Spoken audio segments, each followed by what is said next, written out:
बिस्मिल्लाहिर्रहमानिर्रहीम। तो यहाँ पर हम देख रहे हैं कि हमारे पास effect of IFRS 16 in IAS 12 क्या होगा। देखो, सबसे पहले हमने ये बात फॉर एग्जांपल एक एडजस्टमेंट टाइप है, जिसमें हम ये कह रहे हैं कि हमारा जो financial year ended that is basically 31 दिसंबर 2017, ठीक है। हमने एक एसेट एक्वायर किया था 1 जनवरी 2016 के अंदर लीज पर, ठीक है, और उसकी एनुअल लीज रेंटल था वो 28 मिलियन, ठीक है। 4 सालों के लिए हमने लीज पे लिया था, और ये जो 28 मिलियन है ये हमारा पेबल इन एडवांस है, और interest rate implicit in the lease हमारे पास बेसिकली 10% है। अब हमने करना क्या होता है, देखो सबसे पहले हम देखते हैं कि IFRS में हमारे पास इन अकाउंटिंग रूल्स को अप्लाई करने के बाद हमारी अमाउंट्स क्या बनती है। फॉर एग्जांपल अभी हमने सिर्फ जो चीज देखनी है वो डेफर्ड टैक्स की देखनी है, ठीक है। डेफर्ड टैक्स में वर्किंग करेंगे, तो डेफर्ड टैक्स में कि अगर हम वर्किंग कर रहे हैं तो डेफर्ड टैक्स एसेट या लायबिलिटी एज ऑन 31 दिसंबर 2017 हमने देखनी है, ठीक है। बिकॉज हमारा ईयर एंड क्या है, 31 दिसंबर 2017 है। तो हम यहाँ पे क्या लिखेंगे, याद रखिएगा, जब भी हमारे पास लीज का क्वेश्चन होता है, ठीक है, IAS 12 के अंदर, तो जहाँ पे हमारे पास राइट ऑफ यूज एसेट आता है, ठीक है, लीज लायबिलिटी आती है, ठीक है, और यहाँ पर हमारे पास एक और चीज आती है that is basically interest payable, ठीक है। क्योंकि हमने एक्वायर किया है तो यहाँ पे हमने देना होगा इंटरेस्ट इस पे, तो ये पेबल आ जाएगा। हमने यहाँ पे कैरिंग अमाउंट लेनी होती है, टैक्स बेसिस लेनी होती है, ठीक है, और फिर हमने इनका डिफरेंस देखना होता है। ओके, अब यहाँ पे बेसिकली आपने ये बात याद रखनी है कि टैक्स वालों के लिए there is no concept of lease, वो लीज को मानते ही नहीं है। जब वो मानते ही नहीं है तो इनकी टैक्स बेसिस तीनों की हमारे पास जीरो होंगी, ठीक है। अब हमने इनकी कैरिंग अमाउंट्स बेसिकली निकालनी होती है, जो हमारा मेन टास्क होता है। तो सबसे पहले हमने देखना है कि IFRS वाले जो है वो क्या कहते हैं। तो उसकी अंडरस्टैंडिंग के लिए आपने बेसिकली लीज के कॉन्सेप्ट को देखना होगा कि आप कब एक्वायर कर रहे हो। आपने लीज जो है वो एक्वायर किया है 1/1/2016 के अंदर, ठीक है। तो सबसे पहले हम यहाँ पर एक अमोर्टाइजेशन स्केड्यूल में हम बनाते होते हैं, लेकिन पहले वैसे कॉन्सेप्ट देखते हैं। देखो 28 मिलियन थे, ठीक है, आपने 28 मिलियन है वो आपने 4 सालों में पे करने हैं।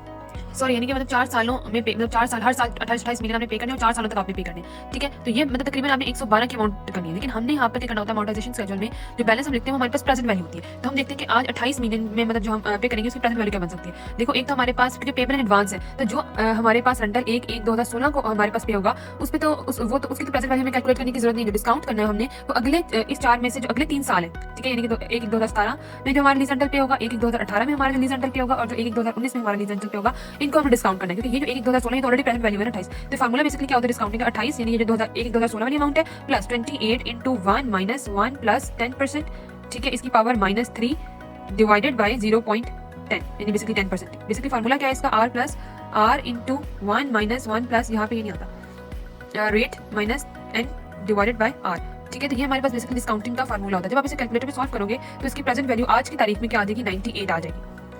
इट मीन्स कि हमारे पास आज, ठीक है, आज की तारीख में जो 1/1/2016 है, ठीक है, प्रेजेंट वैल्यू हमारी कितनी बनती है, इस जो हमने पेमेंट्स देनी, लीज पेमेंट्स की जो प्रेजेंट वैल्यू है वो हमारे पास बैलेंस कितना आ रहा है, वो हमारे पास आ रहा है 98। बैलेंस हमारे पास कितना आ रहा है, 98। अच्छा, इसको आप वैसे भी देख सकते हो। अगर आप इसको अंदर कंफ्यूज हो कि 28 को हम सेपरेटली क्यों लिखें, क्योंकि हमारे पास फार्मूला बेसिकली क्या होता है, R into 1 minus 1 plus R की power minus N divided by R। लेकिन जब हम एडवांस में पेमेंट्स करते हैं ना, तो जो 28 जो 1/1/2016 में पेमेंट होगी उसको आपको डिस्काउंट करने की जरूरत नहीं होती, वो तो ऑलरेडी प्रेजेंट वैल्यू। तो आप क्या करो, आप सिंपली क्या करो, ये वाली चीज पुट करो फार्मूले के अंदर, ठीक है।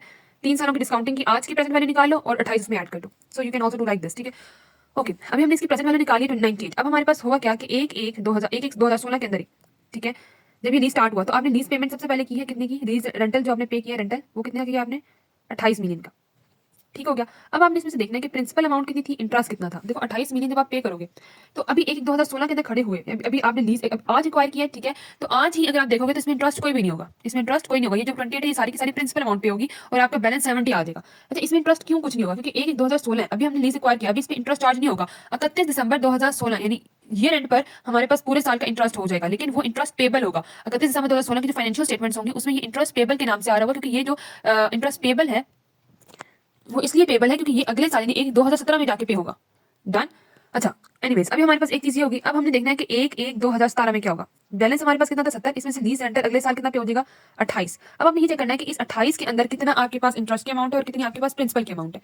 तो रिमेंबर कि ये जो हमारे पास 31 दिसंबर, देखो यहाँ पर अगर, क्योंकि हमारा जो लीज रेंटल है ना वो एडवांस में पे हो रहे हैं। अगर मैं यहाँ पर ये बात करूँ 31 दिसंबर 2016 वाली, तो फिर उसमें इंटरेस्ट कितना आ जाएगा, 70 का 10%, दैट इज बेसिकली 7।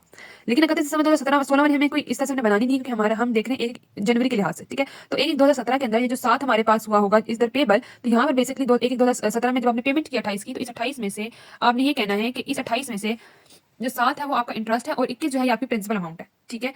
7 इंटरेस्ट था तो 28 में से 7 अगर इंटरेस्ट है तो प्रिंसिपल अमाउंट कितनी थी, 21, ठीक है। तो आपने यहाँ पे लिख देना 21 एंड यहाँ पे आपने लिख देना 7। तो बैलेंस कितना रह जाएगा, बैलेंस आपके पास हमने देखना है कि 70 में से जो बैलेंस था इसमें से आपने ये जो प्रिंसिपल पे कर दिया है इसको माइनस करेंगे और यहाँ पे हमारे पास रिमेनिंग बैलेंस आ जाएगा कि जो हमने लीज लायबिलिटी उसका रिमेनिंग बैलेंस कितना रह गया। फिर हमने देखना है 1/1/2018 की बात। बेसिकली हमारा ईयर एंड क्या है, हमारा कंसर्निंग ईयर कौन सा है, हमारा कंसर्निंग ईयर है 31 दिसंबर 2017, ठीक है। तो अगर मैं यहाँ पे एक बीच में वैसे समझने के लिए यहाँ पे लाइन लिख लूँ 31 दिसंबर 2017 की, तो यहाँ पर अगर मैं देखूँ कॉन्सेप्चुअली अगर हम देखें इसको, तो क्या हो रहा है कि 49 हमारे पास बेसिकली क्या है, हमारा बैलेंस है, ठीक है ना। तो इसका मतलब ये होगा कि 49 पर जो बैलेंस है मेरे पास इस पे इंटरेस्ट चार्ज होगा 10% यानी कि 4.9, इसको हम अप्रोक्सीमेटली 5 कर लेते हैं, ठीक है। तो ये जो 5 का इंटरेस्ट है ये 31 दिसंबर 2017 तक इंटरेस्ट पेबल में आ रहा होगा। ऐसी बात है क्योंकि अभी अगले साल पे होगा ना, ठीक है। ये 5 मतलब ये जो 5 बेसिकली जब हम अगला लीज रेंटल 20 इसमें पे करेंगे 1 जनवरी 2018 को जब हम पे करेंगे ये रेंटल, तो इस 28 के अंदर जो है बेसिकली हमारे पास इस 28 के अंदर हमारे पास 5 जो होगा वो हमारे पास क्या होगा, इंटरेस्ट होगा, ठीक है। और जो हमारे पास 23 होगा वो प्रिंसिपल अमाउंट होगी, ठीक है। तो प्रिंसिपल अमाउंट बेसिकली 23 होगी और जो हमारे पास 5 है वो उसका इंटरेस्ट होगा। तो रिमेनिंग बैलेंस कितना आ जाएगा, 49 में से 23 को आपको माइनस करवाना पड़ेगा। तो 49 में से आप 23 को माइनस करवाओगे तो आपका रिमेनिंग बैलेंस आ जाएगा तकरीबन 26, ठीक होगी बात। अच्छा अभी हम थोड़ा सा देखते हैं क्योंकि लास्ट ईयर हमारा कौन सा 2019, तो इस 26 में से अगले साल कितना पे होना है 28, ठीक है। तो 28 जब हमने अगले साल लीज रेंटल पे करेंगे तो 26 पर हमने पहले 10% लगाना है, इसमें से 22.6 होगा वो तो हमारा इंटरेस्ट होगा, ठीक है। तो रिमेनिंग बैलेंस बेसिकली कितना आ जाएगा, जो हमारी प्रिंसिपल पे हुआ होगा तो 26 में से हमने 2.6 को माइनस करवाना है, जो इंटरेस्ट है तुम्हारा प्रिंसिपल आ जाएगा, दैट इज बेसिकली 23.4। अब आपने 26 में से 23.4 को माइनस करवाएंगे। अच्छा इधर थोड़ा सा पॉइंट्स में डिफरेंस भी आ रहा है और थोड़ा सा क्लियर यहाँ पर देख सकते हैं। हमारे पास बेसिकली था क्या, हमारे पास बेसिकली 98 हमारे पास थी present value of the lease rentals, ठीक है। हमारे पास एक 2016 के अंदर हमने लीज को एक्वायर किया था, तो हमने ये बात की कि 2016 में अगर हम एक 2016 की बात करें क्योंकि हम एडवांस में पेमेंट्स कर रहे हैं, तो 98 हमारे पास इसकी प्रेजेंट वैल्यू थी, ठीक है। अगर 98 इसकी प्रेजेंट वैल्यू थी तो हमने ये बात की कि तो बैलेंस हमारे पास टोटल अभी क्या आ रहा है 2016 में 98 आ रहा है, तो इसमें से 28 हमारा लीज रेंटल हमने पे किया, तो हमारा इस साल कोई इंटरेस्ट अभी अभी एक 2016 पे अभी कोई इंटरेस्ट इस पे नहीं हुआ चार्ज क्योंकि अभी हमने स्टार्ट किया, तभी इंटरेस्ट लगा नहीं है, ठीक है। तो रिमेनिंग बैलेंस हमारे पास कितना आ रहा था, 70 आ रहा था, ठीक है। अच्छा उसके बाद हमने फिर बात की एक 2017 की, इसमें हमने अगेन 70 में से यानी जो हमारा जो बैलेंस था उसमें से हमने लीज रेंटल पे किया, ठीक है। उसके बाद हमारे पास हमने जो 28 की लीज रेंटल पे किया, इसमें हमने ये देखा कि जो 31 दिसंबर 2016 तक, ठीक है, हमारा जो इंटरेस्ट चार्ज हो गया था यानी कि 31 दिसंबर 2016 तक जो हमने कहा कि जो 70 है बैलेंस, ठीक है, रिमेनिंग जो बैलेंस है इसमें 7 जो है ना इसका 10% यानी कि 7% 10% इस पे इंटरेस्ट चार्ज हुआ, तो यानी कि 7 जो है ये हमारा इंटरेस्ट चार्ज हो गया, ठीक है। तो हमने ये कहा कि भाई 7 जो है वो इसमें से जो 28 की पेमेंट हुई है इसमें से हमारे पास 7 जो है ये बेसिकली हमारे पास इंटरेस्ट है, तो रिमेनिंग बैलेंस हमारे पास 21 है जो कि हमारे पास प्रिंसिपल अमाउंट है। तो हमने फिर 70 में से 21 को माइनस करवाया, यानी जो प्रिंसिपल अमाउंट है उसको माइनस करवाया, तो हमारा रिमेनिंग प्रिंसिपल जो रह गया वो 49 रह गया। हमने फिर बात की कि 31 दिसंबर, इसका मतलब ये हुआ कि 49 बैलेंस 1 2017 को हमारे पास पड़ा हुआ था 31 दिसंबर 2017 तक, ठीक है। हमने कहा कि पूरा साल ये बैलेंस पड़ा रहा और उस पर इंटरेस्ट चार्ज होता रहा 10% तक, और 49 का 10% हमारे पास आ गया 4.9, ठीक होगी बात। अच्छा अब 4.9 आ गया ये, फिर हमने ये बात की कि अगले साल में एक 2018 में हमने कहा कि 49 हमारे पास बैलेंस है तो 28 हमारे पास पे हुआ है, लेकिन 28 में हमने कहा कि जो ये जो हमने पेमेंट की है इस पे 4.9 यानी जो पिछले साल का इंटरेस्ट हमारे पास था वो पे हुआ है, और बाकी जो रिमेनिंग बैलेंस जो है वो हमारे पास 23.1, ठीक है। तो हमने इस जो अमाउंट है इसमें हमने प्रिंसिपल को माइनस करवाया, तो हमने कहा कि रिमेनिंग जो हमारे पास प्रिंसिपल रहेगा दैट इज बेसिकली 25.9, ठीक है। फिर हमने कहा कि एक 2018 पे जो हमारा बैलेंस था वो 25.9 हमारा रिमेनिंग बैलेंस पे करने वाला पड़ा हुआ था, तो इस पे हमारा पूरे साल इंटरेस्ट जो है वो चार्ज होता रहेगा, तो 31 दिसंबर 2018 तक हमारे पास 2.59 चार्ज होता रहा।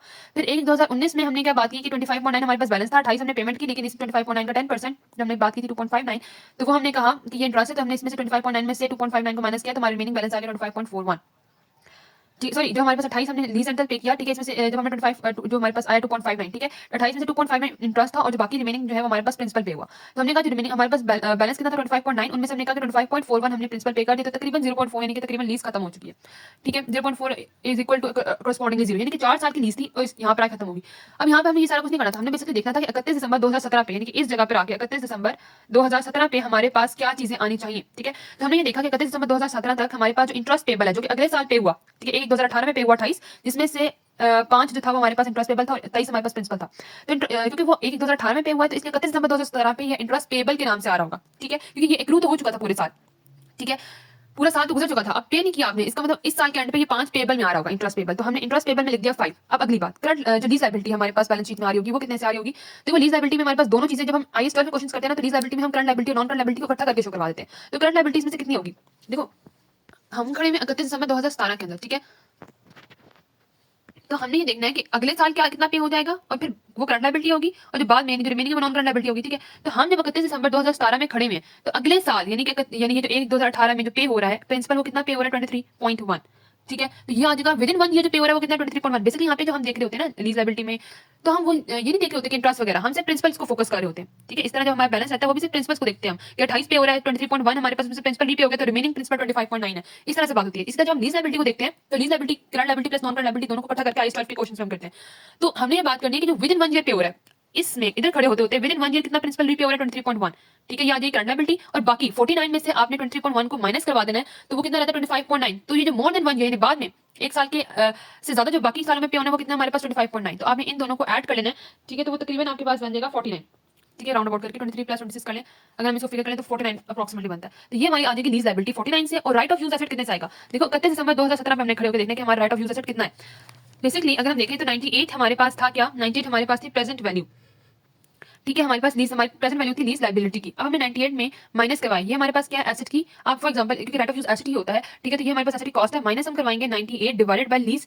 कितने सालों का था हमारे पास, 4 सालों का था, मल्टीप्लाई बाय हम करवा देंगे 2 सालों से। क्यों, देखो हमने एक्वायर कब किया था, 1 जनवरी 2016 में, ठीक है, और हम कहाँ पे खड़े होकर इसकी प्रेजेंट वैल्यू निकालना सॉरी राइट ऑफ यूज की वैल्यू निकालना चाह रहे हैं 31 दिसंबर 2017 पे। तो 2016 का पूरा साल और 2017 का पूरा साल, तो 2 सालों में डेप्रिशिएट हो चुका होगा। तो हमने 98 को डिवाइड किया 4 से, तो 1 साल की डेप्रिसिएशन आ जाएगी, मल्टीप्लाई 2 किया तो हमारे पास 2 सालों की डेप्रिसिएशन आ जाएगी। कॉस्ट में से हम एक्यूमुलेटेड डेप्रिसिएशन को माइनस करेंगे तो हमारी book value right of use asset की आ जाएगी तकरीबन 49। ठीक है, तो ये हमारे पास आ जाएगी 49। तो अब जो हम यहाँ पे बातें देख रहे थे, हमने बात की थी कि इनकी राइट ऑफ यूज एसेट हमारे पास कितने से आया था 49 से, लीज लायबिलिटी भी 49 से आई थी और इंटरेस्ट पेबल हमारे पास आया था 5 से। ठीक है, तो ये हमारे पास आ गया। अब इनमें हमने डिफरेंस देखना होता है, बाकी तो वही वाला काम और टैक्स रेट लगा लेना होता है। डिफरेंस हम देखें, gain right of use asset है, ठीक है, एसेट की कैरिंग अमाउंट ज्यादा है, टैक्सेबल टेम्परेरी डिफरेंस आ जाएगा 49 से। ठीक है, और हमारे पास पता है कि ये किसको रोज करता है, डेफर्ड टैक्स लायबिलिटी पे। यहाँ पे जो भी रेट हुआ वहाँ पे लगा के हम कर लेंगे। लीज लायबिलिटी है, लीज लायबिलिटी में हम कहेंगे कि हमारे पास लायबिलिटी होती है, जब लायबिलिटी हमारे पास ज्यादा होती है तो ये हमारे पास डिडक्टेबल टेम्परेरी डिफरेंस होता है। ठीक है, और ये हमारे पास DTA रोज करता है। ठीक है, इंटरेस्ट पेबल की अगर हम बात करें तो इंटरेस्ट पेबल हमारे पास अगेन लायबिलिटी होती है, और जब लायबिलिटी होगी तो वो हमारे पास DTT कंस्टिट्यूट करेगा। ठीक हो गया, तो ये इस तरह से हमारे पास एडजस्टमेंट सॉल्व होती है। अच्छा, ये तो डेफर्ड टैक्स में इसका है ना। अगर आप करंट टैक्स का पूछोगे तो करंट टैक्स में हमारे पास क्या होता है ना कि करंट टैक्स में जो लीज की एडजस्टमेंट होती है वो सिर्फ इतनी होती है कि आपने जो इंटरेस्ट एक्सपेंस होता है, ठीक है, और जो अकाउंटिंग डेप्रिसिएशन होती है लीज की वो आपने रिवर्स करनी होती है। यानी कि अकाउंटिंग डेप्रिसिएशन आपके फॉर एग्जांपल ये प्रॉफिट बिफोर टैक्स है, उसमें जो अकाउंटिंग डेप्रिसिएशन होती है लीज की वो आप ऐड कर देते हो, क्योंकि टैक्स वाले लीज को नहीं मानते। तो वो कहते हैं कि जिसका एसेट है ना उसी का एसेट है, ये कोई वो लेसी का एसेट नहीं है। ठीक है ना, तो डेप्रिसिएशन भी वही चार्ज करे जिसका एसेट है, लेसी ना चार्ज करे। तो अकाउंटिंग डेप्रिसिएशन भी आपको ऐड करवानी पड़ती है और इंटरेस्ट एक्सपेंस भी आपको ऐड करवाना पड़ता है। टैक्स वाले सिर्फ आपको जो चीज माइनस करने देते हैं that is basically lease rental. तो आप लीज रेंटल को यहाँ से माइनस करवा दोगे और बस आपकी यही एडजस्टमेंट है कि करंट टैक्स में लीज की अकाउंटिंग डेप्रिसिएशन इंटरेस्ट एक्सपेंस को आपने रिवर्स करना होगा और लीज रेंटल को आपको इसमें से माइनस करवाना होगा। जैसे इस क्वेश्चन में हमारे पास lease rental I think 28 million का था, तो वो यहाँ से माइनस हो जाएगा। अकाउंटिंग डेप्रिसिएशन वो आपने इस साल की निकाली है, जो बेसिकली हमारे पास ही 98 डिवाइडेड बाय 4 करके आएगी कुछ। ठीक है, तो वो आप यहाँ पे इंटरेस्ट एक्सपेंस में आप उसको यहाँ पे आपको ऐड करना पड़ेगा। ठीक है, और अकाउंटिंग डेप्रिसिएशन है 98 डिवाइडेड बाय 4। ठीक है, और इंटरेस्ट एक्सपेंस क्या होगा, वही जो इस साल का एक्सपेंस होगा जो कि हमने यहाँ पे देखो 2017 है ना। ठीक है, तो इंटरेस्ट एक्सपेंस 2017 का कितना बन रहा था 4.95। ठीक है, तो आपको इसको भी आपको ऐड करना पड़ेगा। ठीक है, तो इनको आपको ऐड करना पड़ेगा। लीज रेंटल आप सिर्फ अलाउ कर सकते हो as an expense for tax purposes.